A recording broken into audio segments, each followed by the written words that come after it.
Hello, I'm Randy Bergen from Busy Bee Kindergarten, and several of you have asked for me to make a video modeling how I do the letter formation cues with kindergarten students. Of course, they can also work with older students as well. Before I start to do that, I've been sharing the letter formation cues for years and using them for years. They do work very well. They're free.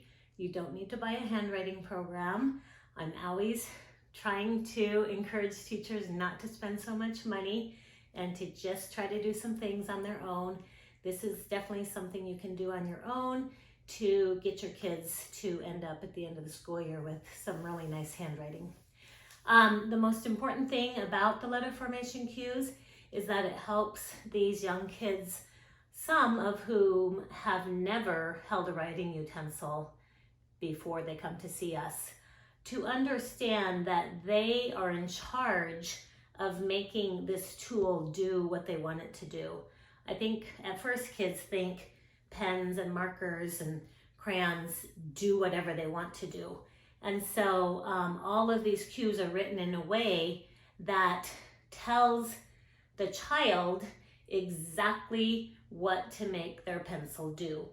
And so that also makes it easier for adults to learn these and memorize them. I'm just going to do them from memory because I've been saying them for years.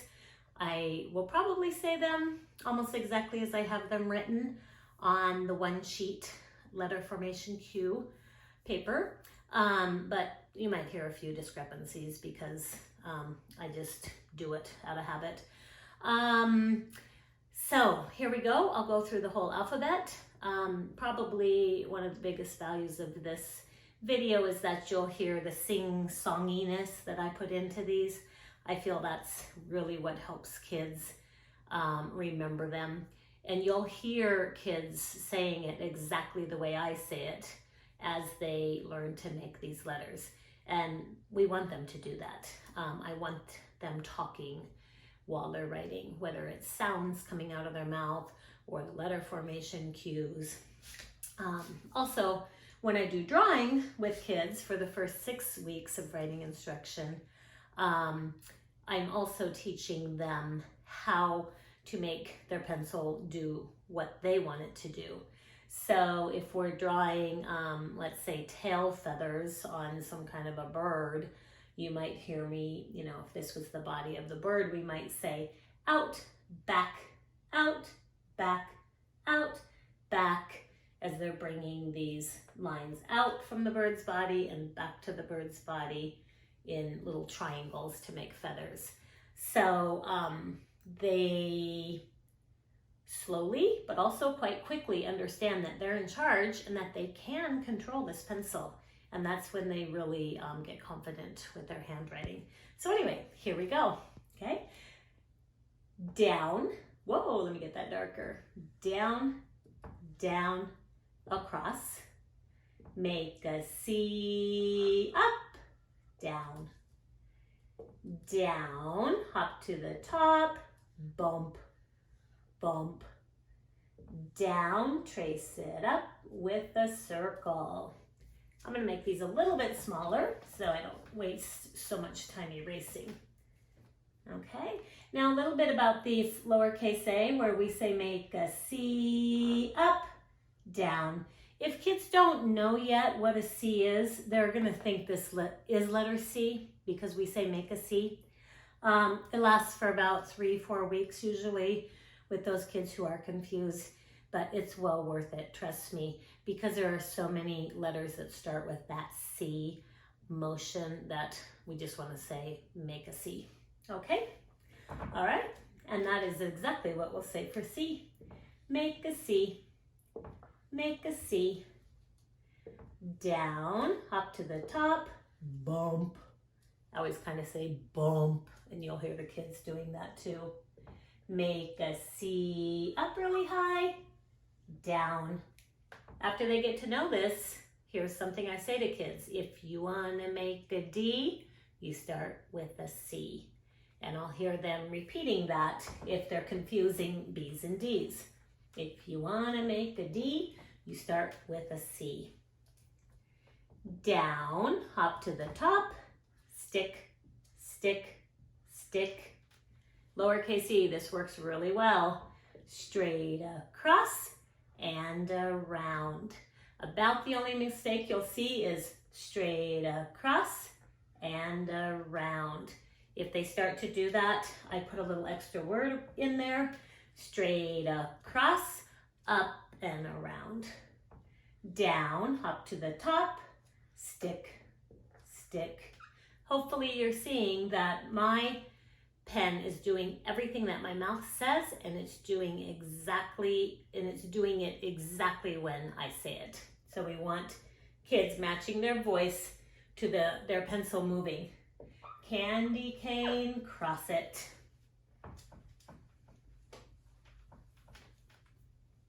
Make a C, pull it in. Make a C up, down with a hook. Down, down, across. It's the same as capital A, but kids don't notice that. Down, trace it up with the bump. Down, across, across. Of course, we want that to hook. Down, dot. Down with a hook. Down with a hook and a dot. Down. K's are really hard for kids. This is the best thing I've found that works right here to say in, out, down, in, out. Use kind of a smaller voice there. So they see that that lowercase k is just down there at the bottom, a little bit smaller. Down, across, down, down, hop to the top, down, up, down, down, trace it up with the bump, bump. We just did these on the first day of school, and you'd be surprised, almost everyone could make their M by watching me model it 3 times and then saying those exact words as they did it on their paper. Down, hop to the top, down, up, down, trace it up with the bump. Exactly the same as an H. They're just going to have to figure out if they're making a tall letter or a short letter. Make a C, close it up perfectly. Make a C, close it up perfectly. Down, hop to the top, bump. Down, hop, trace, ooh, sorry, that one is different, of course. Down, trace it up with a circle. I don't know why we can't just hop to the top on lowercase letters, but kids figure out that you don't say hop to the top most, I don't think ever, unless it's a capital letter. LMNOPQ, make a C, close it up perfectly. I'm trying to teach the kids to be very neat there, so I do model that carefully so we don't get this, okay? Make a C, close it up perfectly, put a tail on it. Make a C up, down with a tail.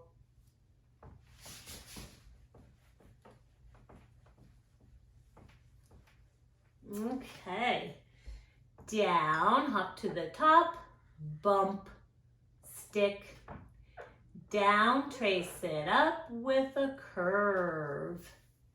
Now on S, this works pretty well for S and prevents a lot of backwards S's.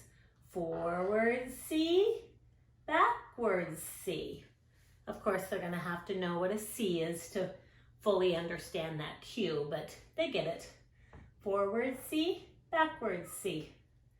Down, across, down, cross it. My kids get really good at knowing the difference between across and cross it. Curve it around, and down. Down, up, down, up. They love W's. Down, up, down, up, down, up, down, up.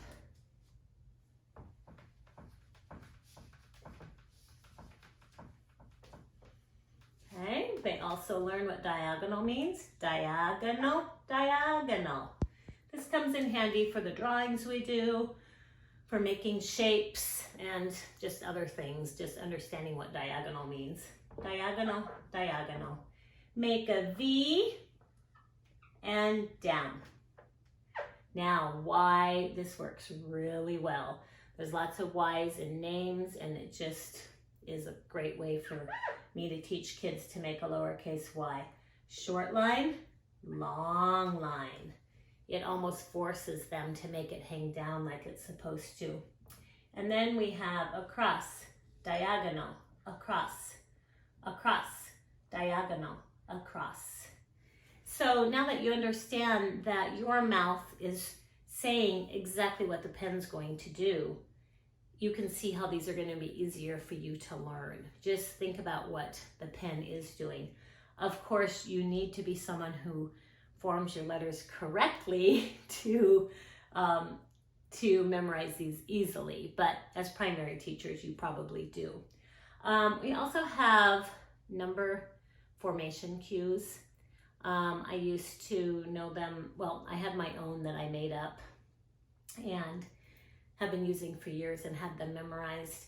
We switched to a math program last year and the poems are slightly different. So I don't have them all up here yet. But anyway, I'm gonna go through the numbers and hopefully I'll at least say them correctly in at least my old way of doing it, okay? Number 1 is like a stick, a straight line down that's very quick. I always want them to go down when I say quick. For number 2, go right around, make a line across the ground. We want to go across right when I say ground. I don't know why, it just seems to work. A backward C, a backward C. That's the way to make a 3. Go down and over and down some more. That's the way to make a 4. Go down and around and then you stop. Finish the 5 with a line on top. Big curve, little curve. There are no sticks when you make a 6.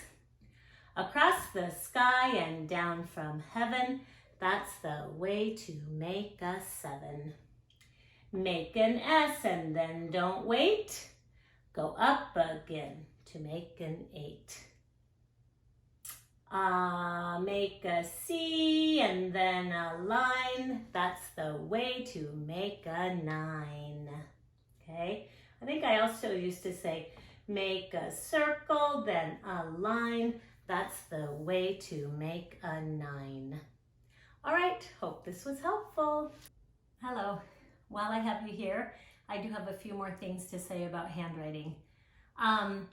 First of all, it needs to be taught throughout the day. If you have a handwriting block of time, that's fine, but don't ignore it the rest of the day. You need to be talking about it all the time and holding kids accountable for their handwriting throughout the entire day. We don't ever want them to make things wrong and not get any feedback.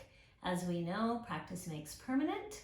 So I really try not to let kids write unless I'm there to give some feedback. So when I think about my day, we start with the name game. If you're not familiar with that, you might want to read my blog post about it. It is very powerful and highly engaging for the students. Anyway, at this point in the year, which is the very beginning of the school year, we are already talking about tall letters, short letters, and hang down letters.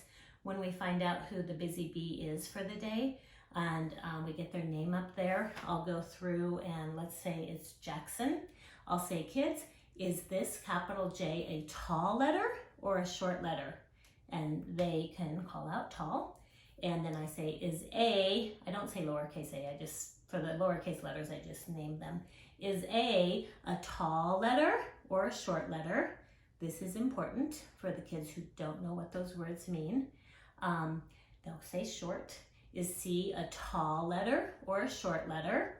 If I get to a hang down letter, say there's a Y in the name, I'll say, kids, is this Y a tall letter, a short letter, or a hang down letter? And I pull this bottom hand down. This really gets kids thinking and noticing the details in letter formation and letter size, which is almost just as important as the actual, execution of letter formation. So then we have centers. Right now we're working on name writing. We'll be doing that for 6 weeks, along with learning letter names and letter sounds and some concepts of print. But by the end of 6 weeks, I really want those kids writing their name almost perfectly. Perfect letter formation and perfect letter size, so that it's really quite solid by the first 6 weeks that they need to make letters correctly. And they try to, because that's just kind of the expectation from going forward there. We also have writing time in the afternoon right now, and for the first 6 weeks, we mostly draw pictures together, step by step, learning that we do indeed control our pencil and tell it what to do. And part of that is labeling the pictures, first with a sound, then with a word, then with a short 2-word phrase like the fox or a cat. Funny how I can't think of anything, and I live and breathe this stuff every day. And then maybe moving into a short sentence for a couple days before we start writing more independently. But that involves a lot of letter formation, listening to me say the cues, and then the kids go to copy me on their own. It was interesting, even on the first day of school, when I modeled the lowercase m, because we drew mittens, because we learned the letter M during whole group phonics, and there's an M on my M card, there's mittens on my M card. After I modeled it, down, trace it up with a bump, bump 3 times, then said, okay, now you try to write a lowercase m on your paper. Then already on the first day, I can hear the kids going down, trace it up with a bump, bump. And that is music to my ears when the room is abuzz with kids saying letter formation cues. I really like that, and that's what happens when you say them all day long. So another thing you can do if you don't have whiteboards out, which personally I don't use that much, but or paper, you can still have kids practice letter cues in the air. So during whole group phonics, when I model the letter formation and say the cues, and then I say, let's try it, in the air. Some people call it skywriting. So if the letter's tall, I make them stretch their arm up all the way up in the sky. If it's a short letter, I really emphasize, start right here by your shoulder, because this is just a short letter. And if it's going to be a hang down letter, then we hang down, clear down to our waist. So I write them backwards, of course, so they look correct to the kids. And we also have the giant busy bee note at the end of the day, which is modeled writing. And we have other modeled writing throughout the school year, although not every single day on my schedule. And that's when we can talk about a lot of letter formation also. I like it when the kids get to the point where they know most of the cues. And sometimes I'll say, okay, I'm going to write the alphabet. You guys boss me around. Tell me what to do. And, they'll start off with make a C, up, down, and I'll have my pen do it right as they say it. And they know the rhythm and the sing-songiness by then, so I can easily keep my pen with them. Then they'll go B, down, trace it up with the circle, make a C, up, down. And we can go through the whole alphabet like that for practice. So I'm sure I have a lot more to say about this, but that's all I can think of right now. If you have any questions, let me know, and I will get back to you promptly. Thank you.